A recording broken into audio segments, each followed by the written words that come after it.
거기에 필요한 전력은 우리 친환경 연료로서 에너지를 생산하도록 하겠다라고 이 정책이에요.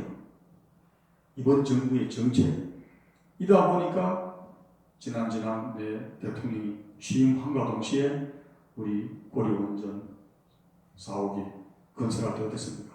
폐쇄라고 하는 이미 무슨 너무 많은 건설 과정을 겪어왔기 때문에 이미 폐쇄를 하려니까 기초공사라든지 너무 많은 걸 해놨기 때문에 이 상태에서 수도하는 건 이건 좀 잘못된 거다.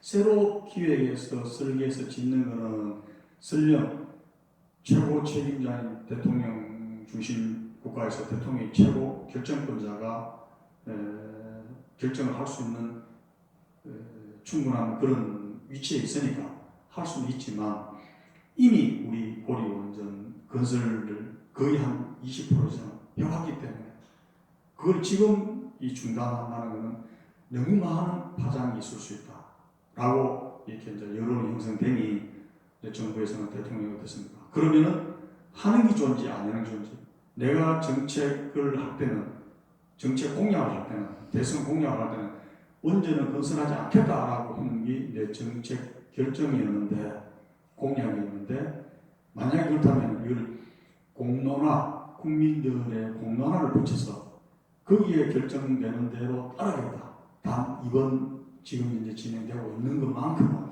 이렇게 해서 공론화위원회를 구성을 해가지고 그걸 몇 개월간 해서 이거는 너무 많이 이렇게 공사가 됐고 또 외국에 발주가 나갔고 거기에 예산이 너무 많이 집행됐고 또 그걸로 해서 지역 경제에 미치는 영향이 엄청 또 크기 때문에 다른 거는 몰라도 지금 현재 이 건설을 하고 있던 거는 완료하는 것이 맞다라고 결정이 났죠. 그것 하나의 정책이죠. 그래서 지금 하고 있고 나머지 신규로 건설하는 건 다 지금 현 정부의 원전 정책은 원전을 건설하지 않는 것이 정책이기 때문에 더 이상 진행을 안 하고 있는 거예요. 그 다음에 두 번째는 뭡니까? 밀양 송전탑 사건. 아마 여러분들이 언론을 통해서 많이 들었을 끼고 직접 거기에 혹시나 개인적으로 접근이 있는 사람이 있는지 몰라도 여러분 언론을 통해서 들었을 겁니다. 밀양 송전탑 사건.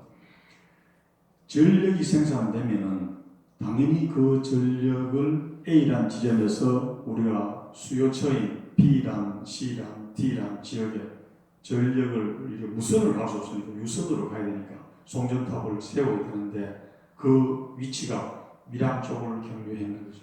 그래서 밀양에 있는 사람들은 그 지역에서 그 송전탑 아주 고압선이 이렇게 자기가 살고 있는 지역으로 이렇게 고압선이 지나가면은 거기에 전자파 이걸로 인해서 엄청난 문제가 많이 발생할 것 같으니 이 전력 송전탑 우리 지역만큼은 안 된다. 만약에 간다면 다른 지역으로 가라. 이렇게 뭐 우회를 간다든지 좌로 간다든지 우로 간다든지 그 지역을 이렇게 회피해서 가라. 그렇다면은 밀양 그 시민들, 밀양 거기에 사는 분들은 충분히 말이 돼요. 왜냐? 왜 회피는 우리 지역으로 통과하느냐? 우리 지역을 회피해서 가라. 말이 되죠. 그럼 자기가 시위를 하고 항의를 한다면 항의하는 명분이 있습니다. 그러나 조금 큰 틀에서 정부적인 차원에 한번 생각해 봅시다. A라는 지점에서 전력을 생산해서 B, C, D 지점을 전력을 공급하기 위해서 전기 선로를 설치해야 되는데 그 A라는 지점을 회피하면 어디로 갑니까? 결국 B라는 지점으로 C, B 노선, C 노선, 다른 노선을 택할 수가 없고 그럼 그 다른 노선이 택해지는 쪽으로 가면은 거리도 상당히 멀어지니까 들어가는 철탑도 많이 건설해야 되고 전기 선로도 많이 뭐 1km 해야 될 걸 1.5km 한다든지 철탑도 10개를 해야 될 걸 철탑을 5개 한다든지 비용도 많이 들어가고 또 문제는 뭡니까? 거기에 또 지역에 사는 지역 주민들이 있다. 그 사람들이 봤을 때는 왜 밀양을 가는 거는 밀양 사람이 항의를 하니까 그걸로 안 가고 왜 우리 쪽으로 오느냐? 그럼 또 항의를 한다. 그래 됐을 때 정부적인 차원에 과연 어느 것을 선택해야 될 건가? 결론적으로 전체를 제로 베이스로 안 하는 방법은 있지만 안 하는 것은 정부 정책으로서 안 맞잖아요. 사람이 생활하는데 전기가 없어서는 안 되기 때문에. 그래서 많은 우려 속에 그 정부 정책을 그대로 시행을 했습니다. 그걸로 인해서 밀양 사람들의 그 많은 사람이 아픔을 겪었고 또 그걸로 인해서 거기에서 비용이 많이 지출됐죠. 그 다음에 또 안전노사 갈등 문제, 조금 전에 제가 말씀을 드렸습니다. 안전사고가 났을 때 사업주가 바라봤던 내용, 그리고 근로자들이 바라봤던 내용과 완전히 상반된 내용이 되겠죠. 그리고 또 이런 부분 뭡니까? 우리 성주에 있는 미사일 기지 건설 관계. 왜 하필이면 성주냐? 그럼 정부적인 차원에 그걸 후방에 설치해야 되고 또 그걸 하려면은 나름대로 군사적으로 적정한 부지가 확보돼야 되고 또 주변에는 나름대로 어떤 여건을 다 해보니 A 후보지, B 후보지, C 후보지 이렇게 되어 있는데 그 후보지가 가장 좋을 것 같다 라고 하니까 밀양 송전탑하고 똑같은 케이스죠. 성주 거기서 하시는 분은 그래도 우리 성주만큼은 아니다 라고 얘기하고 그럼 거기 안 가면 다른 데 갈 때 아예 그 시스템을 안 하는 방법이겠죠. 그런 어떤 갈등 문제 이런 부분 참고로 노무현 정부 때 노무현 대통령이 정책 공약으로 자기가 내세운 것이 뭐였습니까? 신행정 수도를 자기가 대통령이 취임하면 건설을 하겠다. 신행정 수도 건설 공약을 했었어요. 마침 노무현 당시에 후보가 대통령을 당선이 됐습니다. 되고 나니까 자기가 정책 공약을 했기 때문에 정책 공약을 시행을 해야 돼요. 그 시행을 하기 위해서 이제 시행팀을 구성하고 있고 그러면 신행정 수도를 그 당시에 지금 서울에 있는 국회의사당, 청와대, 각 부처 이걸 어떻게 가져갈 건가? 어디로 그럼 신행정 수도를 옮길 건가? 지금 우리 수도는 서울로 되어 있는데 이걸 어디로 가져갈 건가? 물론 나름대로 어떤 의견은 다양했죠. 뭐 이렇게 어디 가면 좋겠다, 어디 가면 좋겠다. 대통령이 됐으니까 기획단을 차관급으로 구성을 해가지고 신행정 수도 이전 4단을 만들었습니다. 그 최고 단장이 차관급으로 됐어. 그러면 그걸 누가 결정할 건가? 이거 역시 마찬가지. 한두 사람이 결정할 사항은 아니다. 왜냐? 대통령의 정책 공약 사항이기 때문에 이걸 수행하기 위해서는 전국에 있는 관계자들이 와서 후보지를 정해야 된다. 물론 사전에 그래서 국토연구원이 국책연구원이기 때문에 나름대로 후보지를 주고 해서 대전이 가장 그래도 유력하다라고 해서 그 주변에서 후보지를 한 10개 정도 처음에 한 20개 정도로 장소를 정했다가 압축하고 쭉 했었죠. 그래서 한 10개 정도 후보지가 A 후보지, B 후보지 쭉 돼 있는 걸 그 후보지 10개 중에 한 군데를 정하는데 누가? 그것까지 최고 책임자인 대통령이 건설교통부 장관이 누가 그걸 여기가 제일 좋겠다 라고 누가 정하겠습니까? 그런 거는 원전 건설과 밀양 송전탑 건설, 성주 미사일 기지 건설하고도 반대죠. 이거는 일로 오지 말아라고 데모를 했는 거고 신행정 수도는 우리 쪽으로 오라라고 지발 우리 쪽에 이 신행정 수도를 정해달라라고 이거하고는 반대 입장이지만 지역 주민들의 어떤 또 하나의 정책의 화제가 됐죠. 그걸 한 거지. 그러면은 이걸 정부에서 몇몇 사람이 결정하는 것은 너무 나중에 후폭풍이 일을 수 있으니까 전국 16개 지금은 이제 세종시가 있어서 17개입니다. 그 당시 16개 광역시도죠. 7개, 서울, 부산, 대구, 광주, 대전, 울산, 인천 이렇게 광역시가 있고 나머지는 도단위로 16개 광역시도에 5명씩 선정을 해가지고 그분들이 가서 거기서 장소를 정하고 하자. 물론 대전에는 당연히 자기 지역으로 오니까 하겠지만 만약에 그럼 울산에 또 부산에 있는 사람이 울산 오느라 부산 오느라 그건 아니에요. 이미 대전 지역으로 중부 지역으로 간다라고 되어 있으니까. 그래서 마침 정할 때 저는 자연환경분과에서 울산에 5명이 가는데 제가 자연환경분과로 5명으로 참여를 했어요. 5명 중에 한 사람으로 참여했습니다. 우리 행정분과, 경제분과, 내가 자연환경분과, 도로분과 이렇게 있는데 전체 접근성 관계에서 이렇게 울산에 5명이 울산광역시에 5명인데 제가 자연환경분과로 참석을 했고, 근데 서울, 인천, 경기는 그 당시에 대통령이 서울시장이 대통령은 이제 아까 말씀드린 노무현 대통령이 취임을 했지만 그 당시에 서울시장이 이명박 씨였어요. 그럼 서울시, 경기도, 인천은 지금 수도권이 행정 중심이 청와대부터 해서 거기 서울에 위치하고 있기 때문에 그 사람들은 거기 있어야 되는데 여기 있는 걸 신행정수도로 옮긴다. 그 사람 반대하는 거죠. 그래서 서울, 인천, 경기는 우리는 반대하고 참석을 안 했습니다. 그래서 마침 그 장소가 대전에 국토연구원에 이제 거기서 전국의 각 시도별 5명씩 차출돼서 제가 이제 가서 일주일간 거기서 합숙을 하면서 가는데 마침 가니까 거기에 있는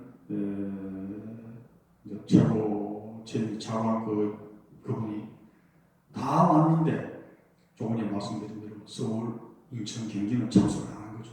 왜 참석을 안 하느냐라고 했더니 아니 우리는 행정 수도를 옮기는 것 자체를 반대한다. 왜 서울에 있어야지? 왜 이걸 이 다른 쪽으로 중부지방으로 내려간단 말이야. 우리는 참여 못하겠다. 그럼 그거는 뭡니까? 그 지방정부의 수장의 정책이죠. 서울시장은 아니다. 청와대 각부 행정기관은 서울에 있어야 된다. 그래야 내가 힘이 실려 우리 지역에 있어야 되니까.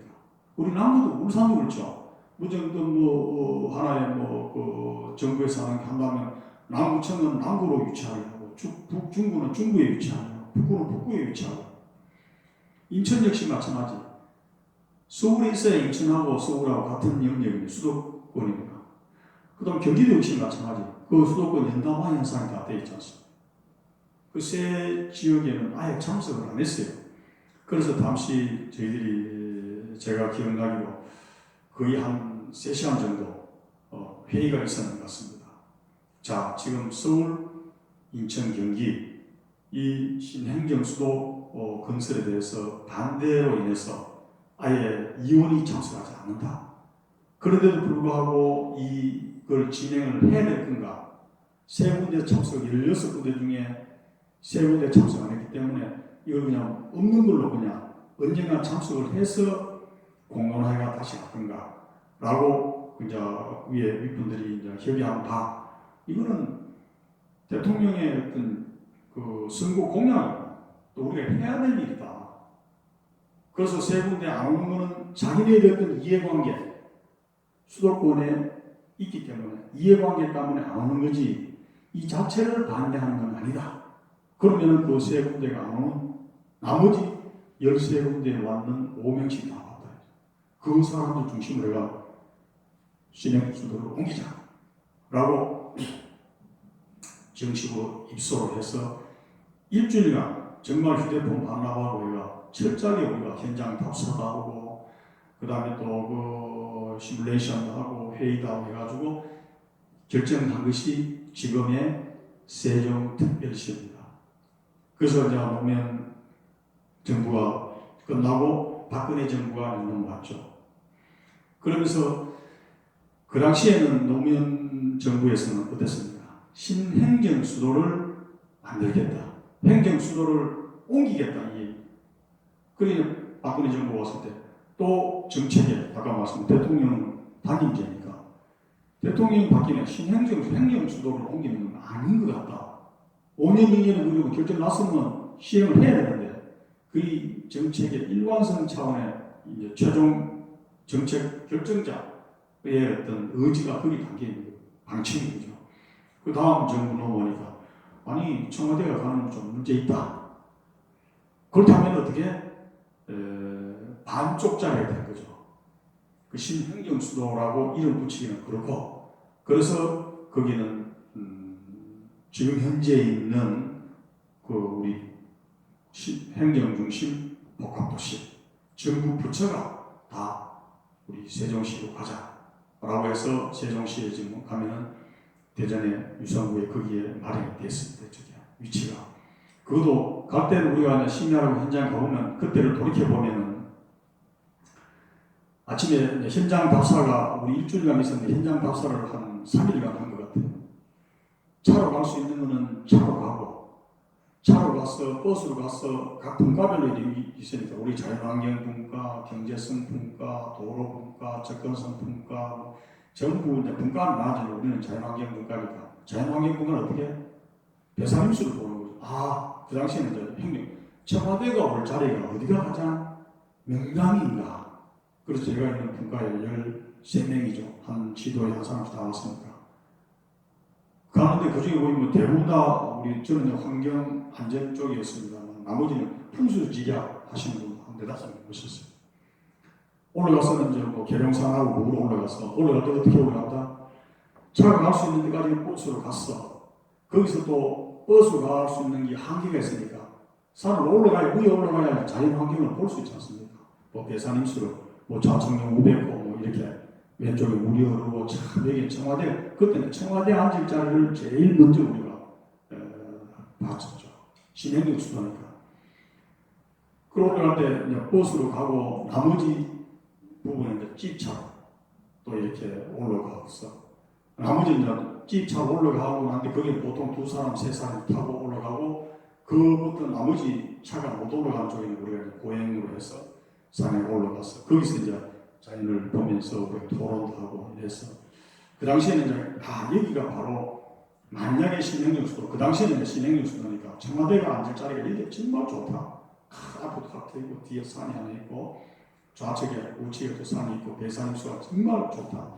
또 지형 자체가 아주 좋은 지역이기 때문에 이 자리가 최고의 좋은 자리 같다. 오케이 여기를 정하자. 또 B 지역에 가니까 여기는 다 좋은데 자연 접근성 자체가 너무 좀 이렇게 좀 좁은 것 같다. 또 한쪽에 가면 거기는 여기에 자연 풍수 지리학적으로 보니 비가 온다든지 홍수, 자연재해가 많이 날 수 있는 여건이다. 또 한쪽에 갔더니 여기는 또 일반 도심하고 거리가 너무 접근성이 떨어지기 때문에 여기는 또 안 맞는 것 같다. 또 한쪽에 갔더니 여기는 많은 공사를 해야 되기 때문에 쉽게 말하면 조성 비용이 너무 많이 든다. 라고 해서 쭉쭉쭉쭉 일부터 조사하니까 결국 지금 있는 그 자리에 행정중심 복합도시 그 자리가 제일 좋을 것 같아. 점수가 제일 높게 나왔어요. 그래서 저는 맨 마지막에 개인적으로 평가다 해서 오늘 된 것이 행정중심 복합도시. 거기도 역시 마찬가지 우리가 정책 결정자의 의지가 상당히 담겨 있었기 때문에 그리고 다음 박근혜 정부 왔을 때는 신행정수도는 아닌 것 같다. 라고 행정중심 복합도시. 그 다음부터 나온 게 혁신도시. 그럼 전국에는 약 150개 정도 되는 행정, 정부 공공기관, 울산도 좀 12개 내려가 있죠.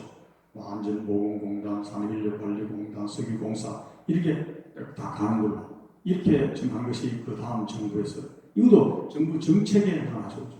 이런 걸 봤을 때 우리가 이해 당사자 간의 어떤 원전건설 이런 것도 좋은 쪽의 이해관계 당사자도 있지만 신행정수도처럼 또 울주군 청사 이전 부지 후보할 때도 역시 마찬가지입니다.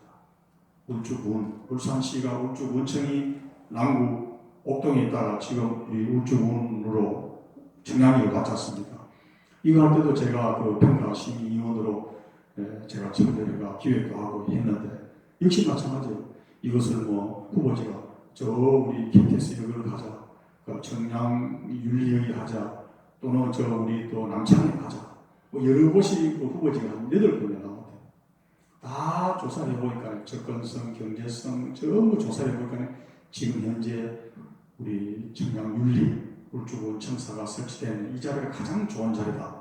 그때에도 우리 울산시장이 계신 이름을 거론하기 그런데 그분께서는 여기가 아니었습니다. 그때에도 장소는 어디냐? KTX 역전 울산 언양의 신안이 그 지역이었습니다.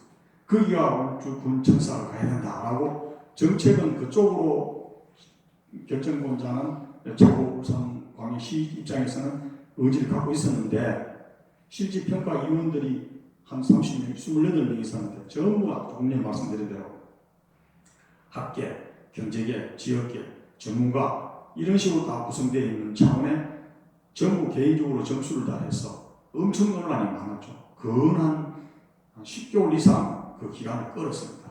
그래서 결정한 것이 지금 청량윤리의 현재 울주군 청사로지입니다.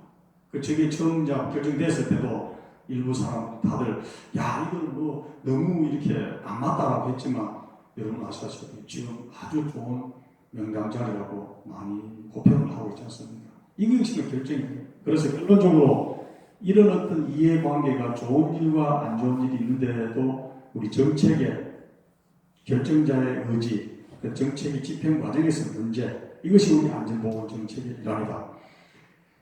이런 부분에 단위자 제일 중요한 것은 단 인간의 생명을 가지고 협상을 대상해서는 안 된다.